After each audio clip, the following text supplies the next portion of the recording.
So I've decided to kind of go solo on this part of the video. My interest in the Darrell Brooks content is kind of waning, so I figure I might as well strike the iron while it's still hot and get through this pre-sentencing testimony that he gave. To me, this part of the trial was the most shocking. I'm sure opinions of that vary, but just to put things into context here, in case you haven't seen the previous parts to this commentary, we are an hour in to his pre-sentencing statement. And typically in trials where someone's been convicted of really anything, these speeches are supposed to be the defendant basically groveling with the judge to get a reduced sentence. It's usually like maybe a long one might be like 3 to 5 minutes. And I'll show a clip of it. There's another murderer who got convicted, a patricidal killer named Anthony Todd. He went on for what seemed like a really long time for his pre-sentencing speech. And I think he went on for maybe like 5 minutes or so. This has already been going on an hour. This was a personal catastrophe in everybody's life in my family, including myself. I maintained my innocence. I provided for my wife, did everything I could for my wife. She was progressively sick over the years. There were days which were worse, days which were better. She was kept on a pedestal from me. My kids, I did everything for them. The weight gain, as Kopko has said, was because I negated myself. 2 to 3 hours of sleep a night because I would be treating my wife, doing for my wife, flying back and forth. I appreciated her medical concerns, and the reason why I would call so much is because Megan would have bad days, and I just needed to know she was okay. It wasn't a control factor. It wasn't any kind of scoping things out or whatnot. It was my fear that my fear that something was wrong with her, and I just needed to hear her voice making sure she was okay. I love my wife. I love my children. I was not there the night my children died. The kids and my wife woke up. Sorry. The Friday before all this happened, we got in a disagreement, and I begged her to go get help because she screamed at my son because he didn't do the pot, clean the pot. He had it soaked per my instructions. This has been a progressive history since the miscarriage. Her anger issues, her frustration issues, and it was directed mostly at me. And I took it. It's okay, because she held me partly responsible for getting her sick initially because I insisted she went to the hospital. I told her, after she finally decided to schedule a doctor's appointment on the Thursday after Thanksgiving, she canceled it. I found that out the night before. When she screamed at Tyler, the Friday the 13th, I told her that she has the end of the month to see a doctor because she went to the alternative and spiritual and all this other route. Or I would get her aunt and my sister involved. After that, she once again held it quiet in public. Okay? She was very good at keeping it from the public.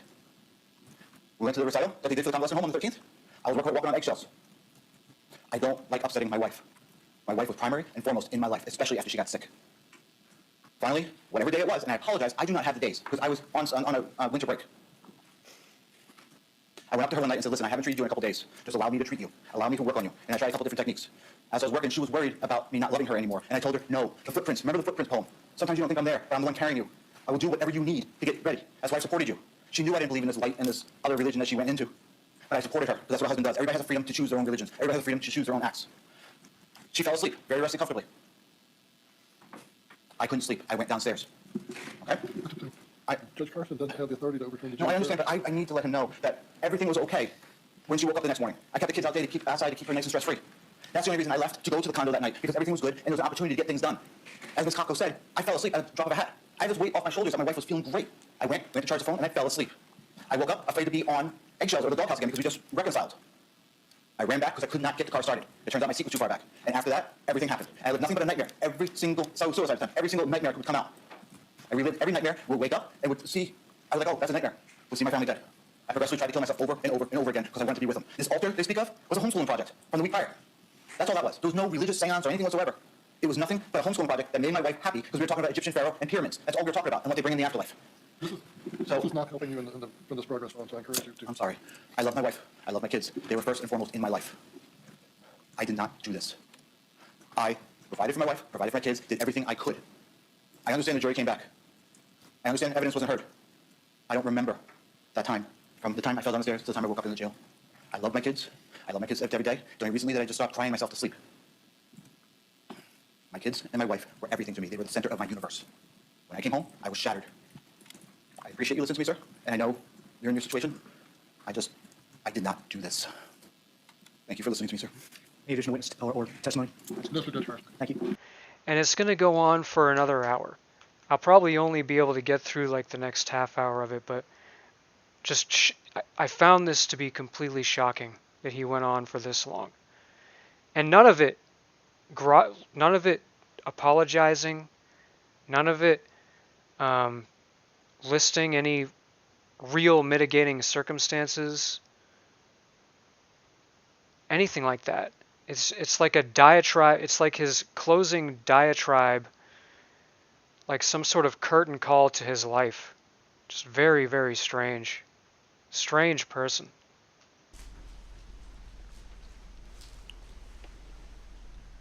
I do not fear death. Not one bit.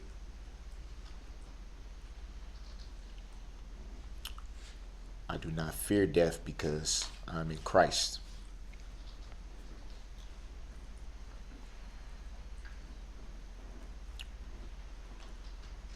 Whether we believe it or not,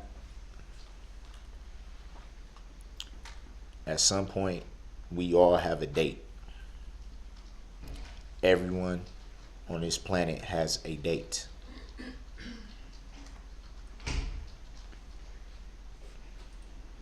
He says he doesn't fear death, but I personally don't buy it. And like, you know, if the death penalty was on the table in this trial, I'm pretty sure he wouldn't have tried to represent himself.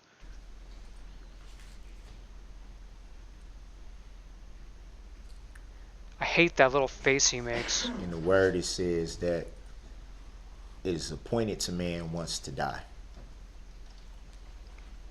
What? What? The way I see it, it's inevitable, so why fear it? I want to fucking knock him in the mouth when he makes that face. I swear, like, he got that facial expression from his mom. That's like a woman staring at you.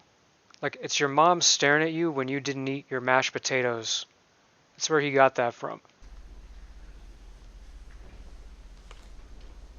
I'm 1,000,000% confident in where I'm going when this is all over. 1,000,000% confident. Regardless of what anyone thinks or says, I'm 1,000,000% confident in where I'm going. He acts like we did something wrong to him. Like the rest of the world did something wrong to him.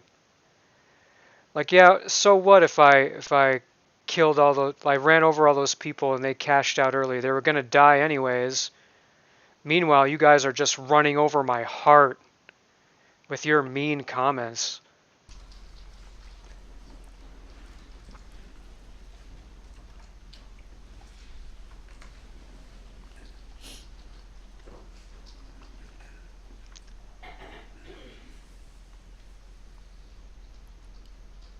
We all got to stand before the judgment seat of Christ at some point.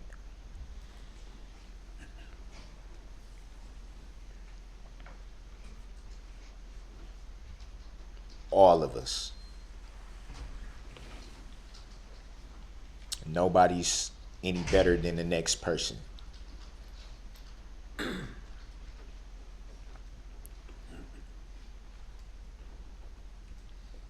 Contrary to belief, I do not feel like I'm above anyone. I don't feel like I'm superior to anyone. Say this shit to yourself. None of us give a fuck about your philosophical viewpoints. Keep in mind, too, he's been going on for over an hour now. Imagine being in that courtroom right now. Everyone there wants to strangle him right now. It's like, you heard what he said, guys. He doesn't fear death. Let's fucking... Let's beat his ass. I breathe air, I drink water, I eat, I go to the bathroom, I bleed just like anyone else. I'm no better.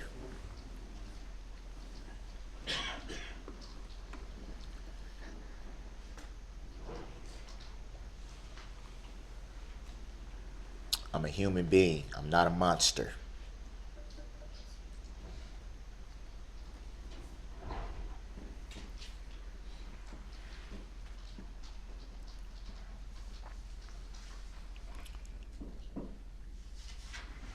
human being that's been trying to figure out for 35 years.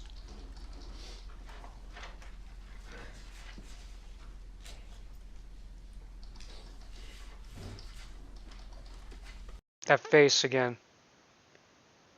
Looking at us like we didn't eat mom's mashed potatoes at the dinner table. And Mama Brooks is really upset with us all. Questions that I've never got the answer to.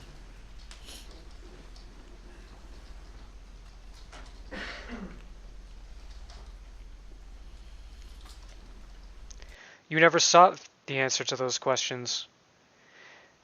The only time he was ever having run-ins with the mental health, whatever you want to call it, industry, is when he got thrown in jail.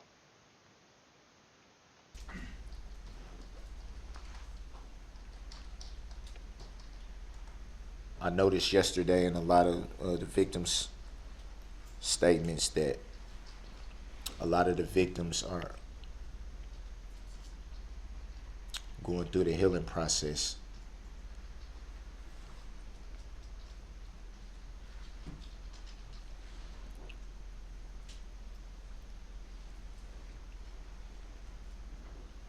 Believe it or not, I've prayed for all victims' family members for a year now to be able to make it through that process. No, you didn't. Then what was all that eye rolling and shit that you were doing while the victims were giving their impact statements and victims' families? Oh, you were praying for them, huh? Oh, he must have been rolling his eyes and all that stuff because they just couldn't pull back the veil and see how much he was praying for them. But it is a process. It won't happen overnight. Yeah, and now he's giving. Imagine the audacity of that. Can you imagine having the audacity of this guy? Can you imagine saying something like that? Like giving the victims' families who you killed advice on how to cope with it? Aw, I'm sure it really hurt your little feelings. You just need to keep praying. Imagine saying that.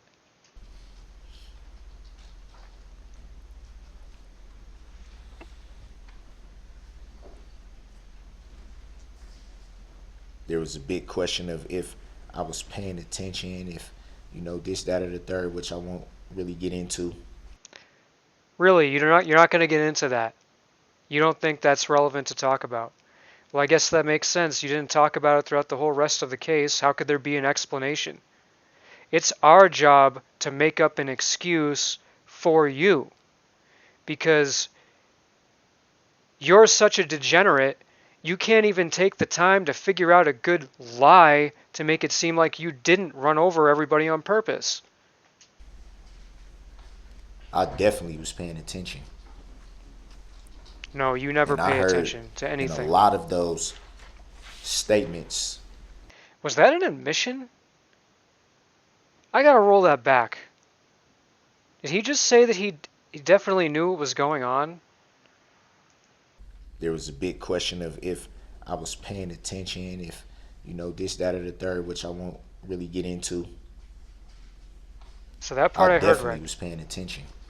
He definitely was paying attention. And I heard in a lot of those statements,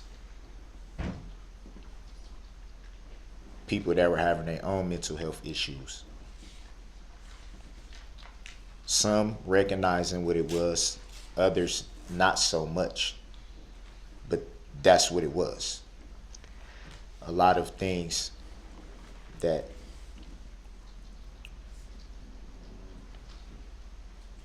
you just can't quite wrap your head around. I can wrap my head around it just fine. You got pissed off and you ran over a whole bunch of people. That's what it was. So he just pretty much admitted that he did it on purpose. That's what happened. And now that's what he just said. But he's trying to claim that it was his mental health that drove him to do that.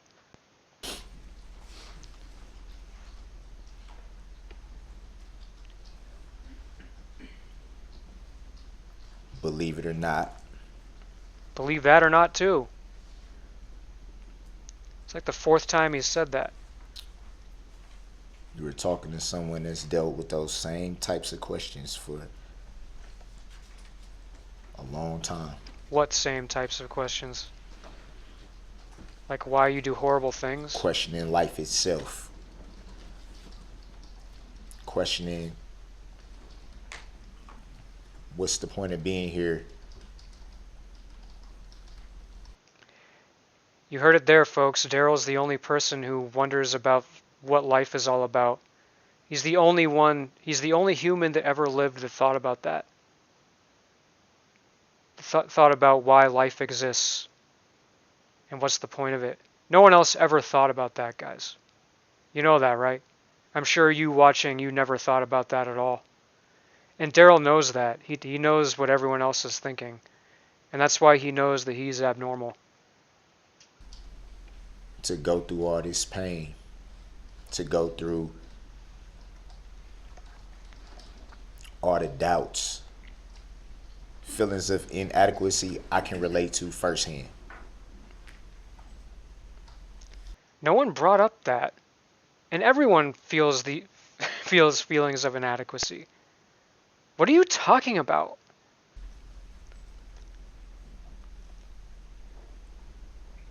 Being made fun of, being joked about, being jeered at, being bullied. Growing up, I can relate to all of that. Oh, you heard that too. You heard it there. Darrell's the only person who ever got bullied growing up. No one else ever. You at home, you've never had someone be mean to you ever. Because you live in your little Candyland perfect life. And Darrell is the only one who has ever experienced diversity. Because I've been through it.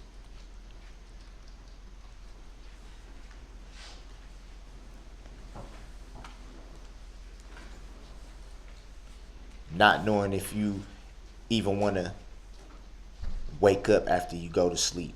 I've been through that.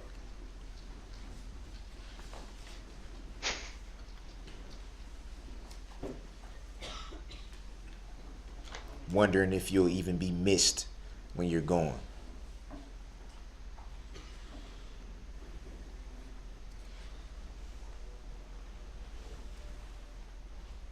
The weirdest hours of the morning just sitting up and just finding something to stare at.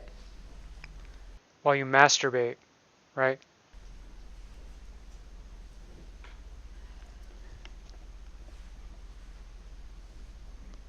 Hoping that an answer may just fall out of the sky on you.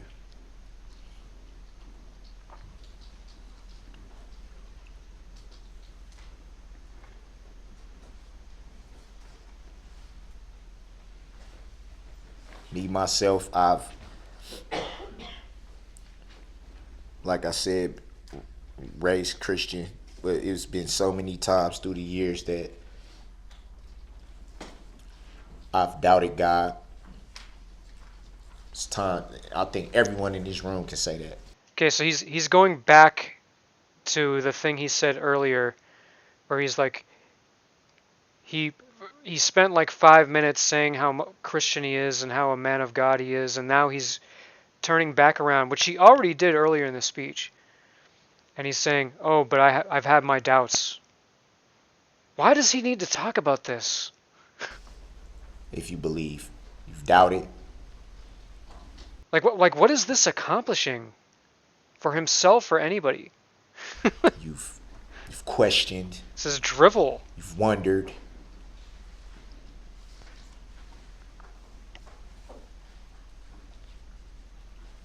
Like, is this the first time anyone has ever listened to Darrell speak? It's like this. This is the one time in his life where he ever expressed his thoughts to anyone. It could be, because no one, unless you're like chained to the table and have to listen to him, nobody listens to him. So now we're getting our earful now.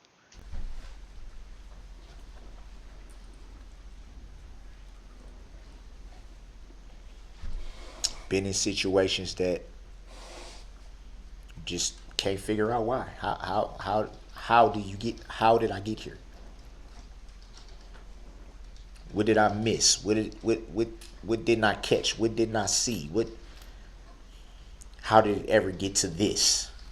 And everyone in the courtroom is asking themselves that same question after listening to you talk for an hour and 10 minutes. And mind you, the beginning of this video that I'm posting, right? Since the beginning of that video, it's been, what, 10, 20 minutes? Which is already insanely long for the speech that you're giving right now.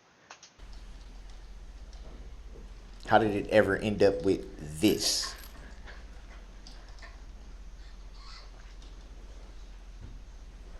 At some point we've all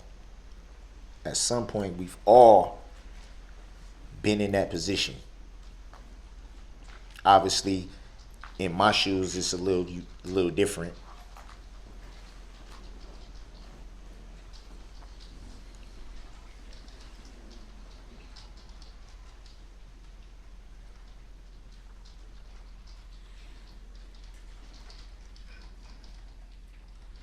Yeah, we've all been in that position before, but what's really telling about you as a person is that you act like a total asshole while you're in that position.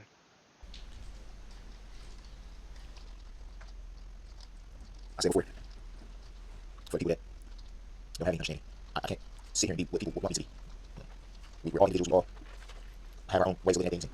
We all have our own personalities. That's what makes us unique. Is our individualism. How one person may react to something, another person may feel the same way, but probably not react the same way.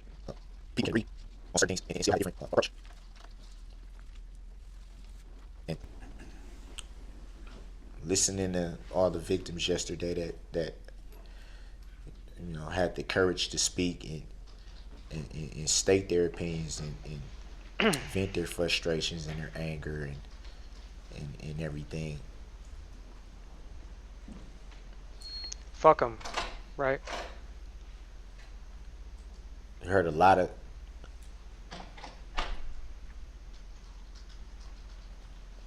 what should have been done, what could have been done as far as to the remorse.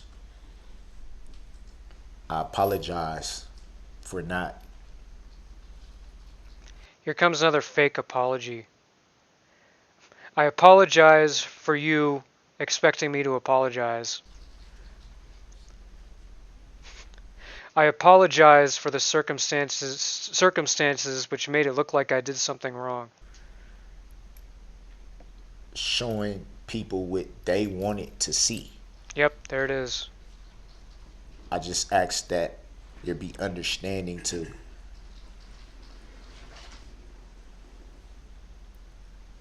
that there's a side out of the courtroom that's not seen. So he What's seen apologized outside the courtroom, so he's all set. in the courtroom is just a small piece of the whole puzzle.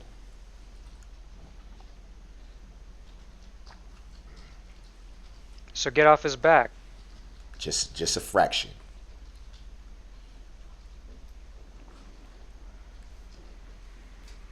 The majority of the time, I'm not standing in the courtroom or sitting in the courtroom. Being respectful.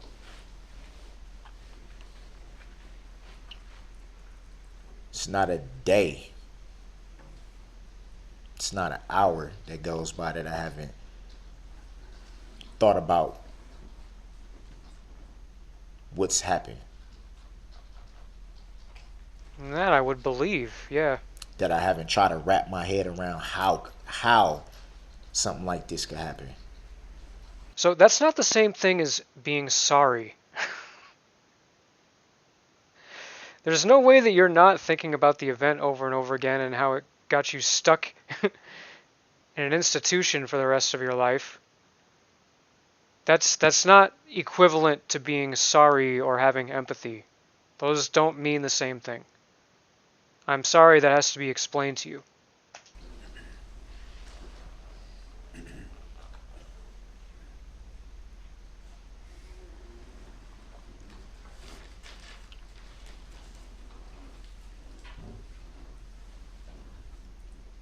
Where I haven't thought about the pain that you all are in.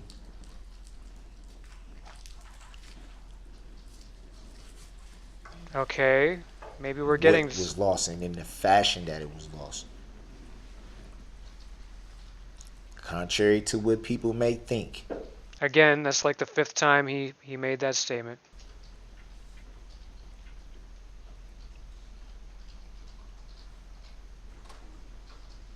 Just in this part of the commentary. You had nothing to say there?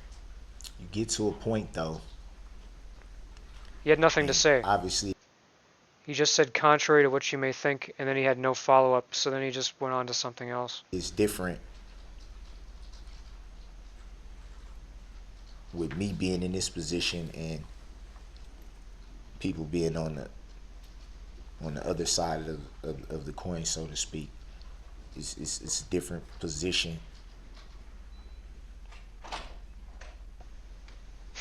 He sounded for a second like he was alluding to an actual apology, and he was like, no. I thought about all the pain that you guys were in. So anyway, yeah, it's different being the one inside prison. You should feel bad for me. On my end, you get to a point to where you're just tired. You get to a point where you've cried all the tears you can cry. You've prayed all the prayers you can pray. I wonder what's going through that judge's head. I really do. It's got to be like pure disgust at this point.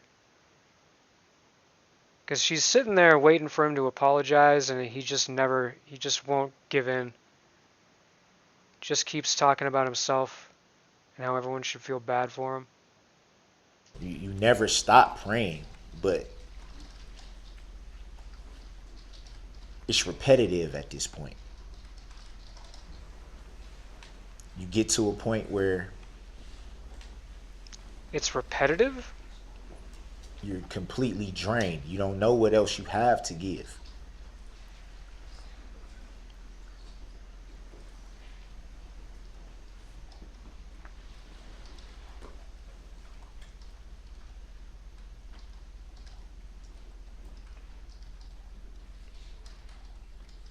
You could give an apology. Nah. Why do that? You've already dropped a whole bunch of tears. I mean, it's repetitive at this point, guys. There was many court dates in the beginning of all these proceedings that I wasn't even sure if I can even come in the courtroom without breaking down. It was times where Oh, it sure seemed like it, didn't it? For those of you who saw day one of this trial, oh, he looked like he was about to cry, all right. I didn't even feel like I was going to make it through a court proceeding.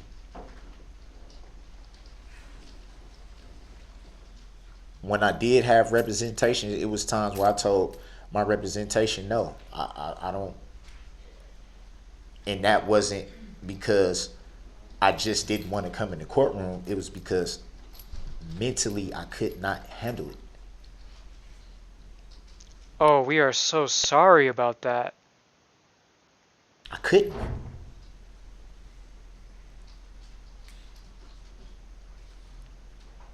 Guess what? You didn't have a Having to choice. be prepped for everything that I was gonna walk into. Them telling me, you know, it's gonna be this kind of atmosphere and expect this and it's just like, wow.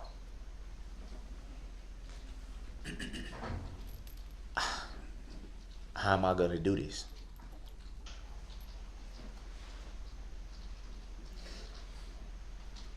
I want everyone to know though, when you walk out of the courtroom and the cameras aren't rolling anymore, You don't have the world looking at you anymore. Then you can masturbate. That's when you can feel like you're human again. When you can go back to your cell, drop your tears, Drop your pray, pants. Masturbate. punch your mat if you're frustrated. Punch your mat while you're masturbating on it. Sleep it off. Sleep Whatever you may choose to do. sleep it off and then wake up and masturbate again. And I wonder how things would be different if the cameras was rolling then. Couldn't masturbate at all. When we remove all this courtroom, how would it be then? Honestly, what is he saying? What does this mean? I'm like, is he suggesting that all of his despicable behavior throughout this trial are because of the cameras? And if they weren't there, he would have acted normal? That's dubious to me.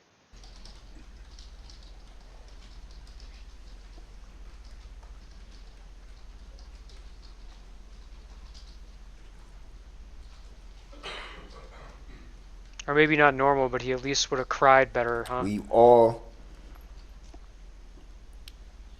done things in our life that we regret, that we're not proud of.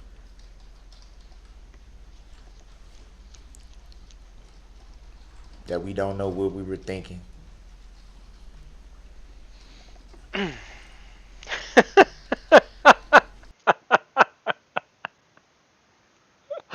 Uh,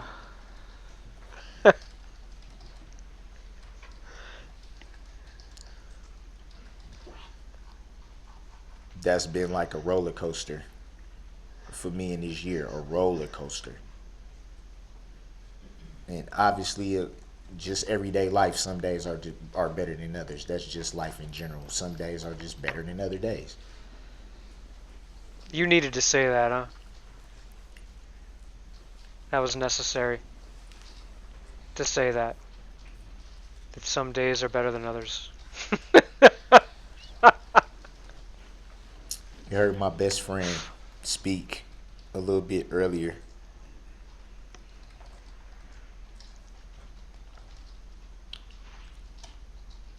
Oh, that girl. She's talking about that woman. About What is he gonna say here? I don't I remember. guess it would be more happier times, but even then, Oh, he was about to say happier times, but oh, he's had mental health issues. He realized, so he has to sell that lie. So, well, they weren't really happier times. They were kind of happier times, you know, because I'm crazy. you put on a smile to hide the pain.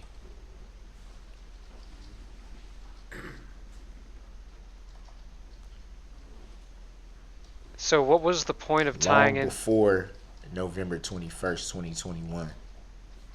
Long before that day.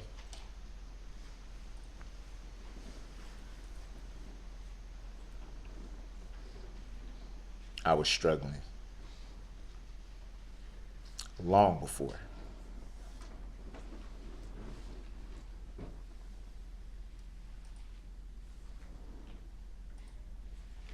Feeling dead inside.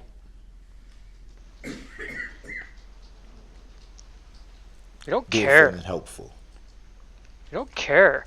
Then feeling depressed. Yeah, welcome to life. We all feel like that. Fuck you. Then feeling happy. Then feeling upset. Just up and down, up and down, up and down, up and down, up and down.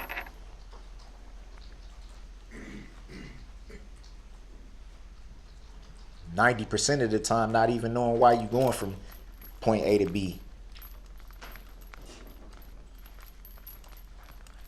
Why is it going like this?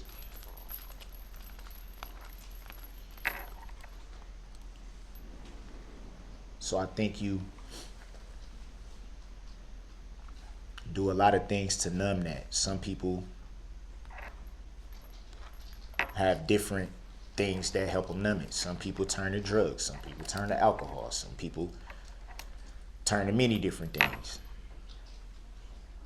Some people isolate themselves. Some people, however you deal with it, it's how you deal with it. At that point in my life, I chose to put up a front. If no one's seen me for how I truly felt, then it would be no questions. I've heard other people say like there's footage of him saying that he was on meth, but then I heard that Erica Patterson said that he never really did smoke meth, and I'm thinking that probably what Erica Patterson said is true in this case. I had my doubts, but now that I'm thinking about it and looking at this speech he's giving, if he was addicted to meth, he'd have certainly brought it up here as a sob story point. But he never. I think this shows that he was never actually addicted to drugs. You see someone and they always have an upbeat appearance or seem to be smiling or seem to be in a joyful mood. There's no reason to like what is there a question?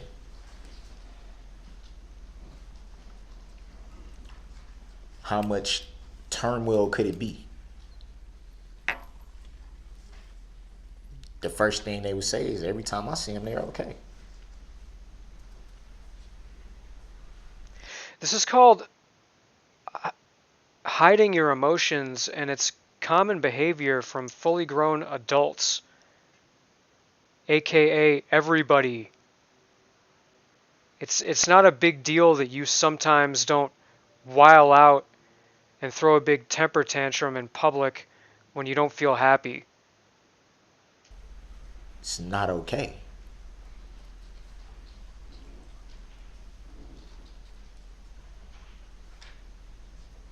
It's not.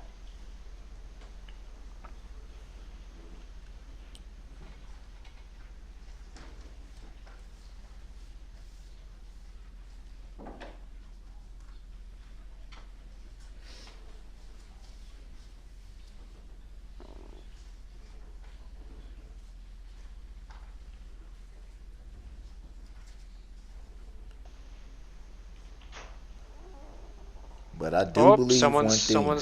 someone's tummy's growling. As long as you have breath in your body, Breath.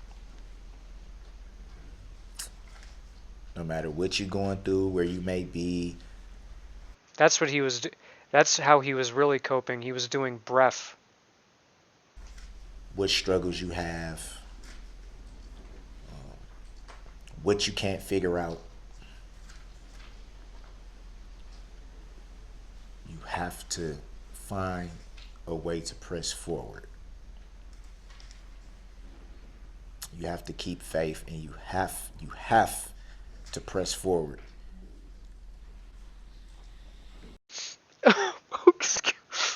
Excuse me. He's so right. I've been holding in my emotions for so long. I just have.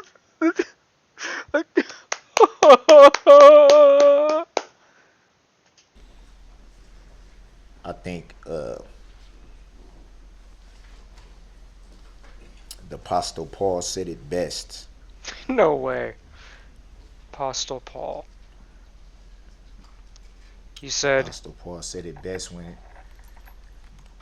he I wonder what the fuck quote he's gonna say. And is it credible? Is this gonna be a credible quote from Apostle Paul? He's got to be. He's gonna make this up. I'm gonna fact check this. He is definitely gonna make this up. said, one thing I do forgetting what's behind me and straining toward the upward call. And I don't even know what the source material means. Whatever. I guess he was close Of which enough. Christ has taken a hold of him.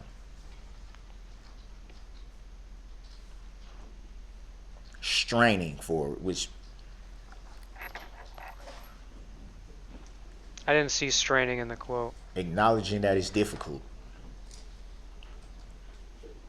acknowledging that there'll be opposition, there'll be hurdles to jump, there'll be mountains to climb. It's not gonna be easy. Wow, Acknowledging that by saying straining. Straining. this really is a Darrell Brooks sermon. That's what this is. That is what we are part of right now. To move forward.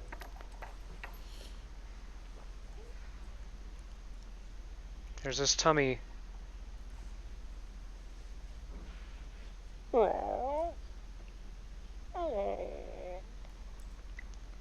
That's what I've been learning. Is it frustrating that sometimes people mistake that for not caring? Yeah. Very frustrating.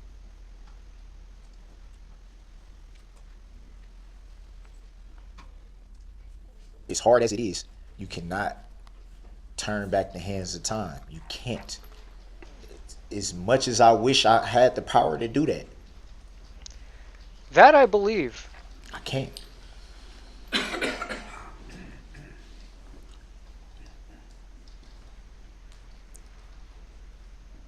So you should apologize for what you So did. I have to look at life going forward, not backward. I have to look at reality.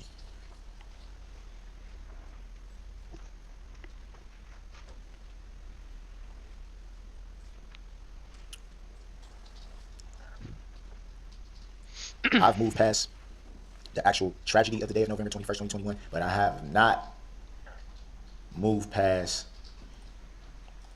uplifting this community in prayer, and I will continue to do that until it's my time to pass on.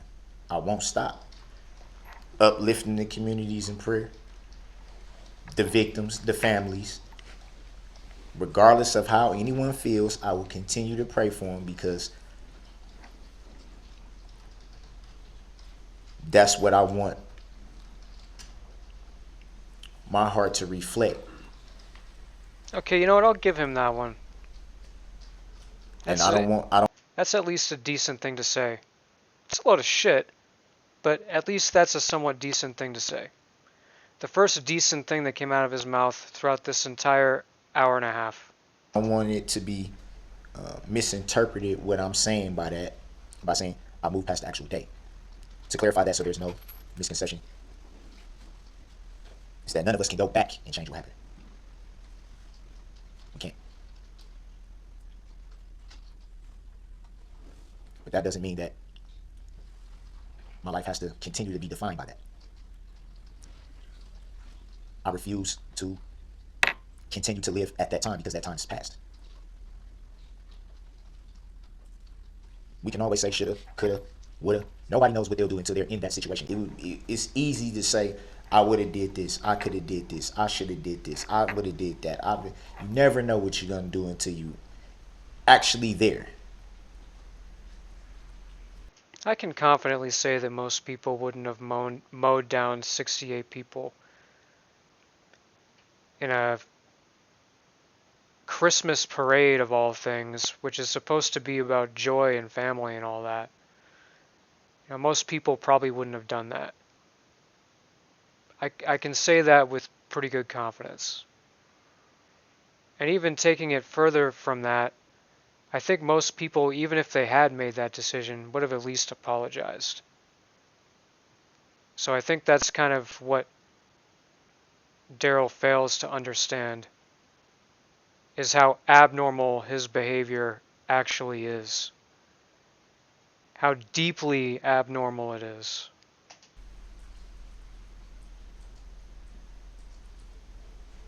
Does anyone think I haven't asked myself that? Man, I should have. Why didn't I? What does it matter now? Exactly. So why are you talking about it, and why are you not apologizing? It's that simple. So stop trying to uh, muddy the waters and deflect everything that you did, and just say you're sorry.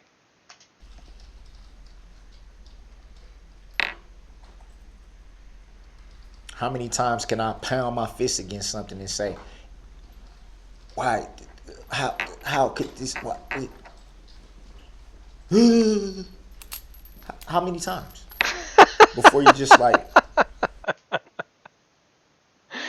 Okay, I think that's a good place to stop this video. I'll see you next time. There's only 1/2 hour left of this speech, but like I said, um, this is the most telling of Darrell Brooks' character of all the moments in the trial. Like, all the most iconic Darrell Brooks moments are from this speech. Just incredible that he went on with all this crap for over 2 hours. Mind blowing.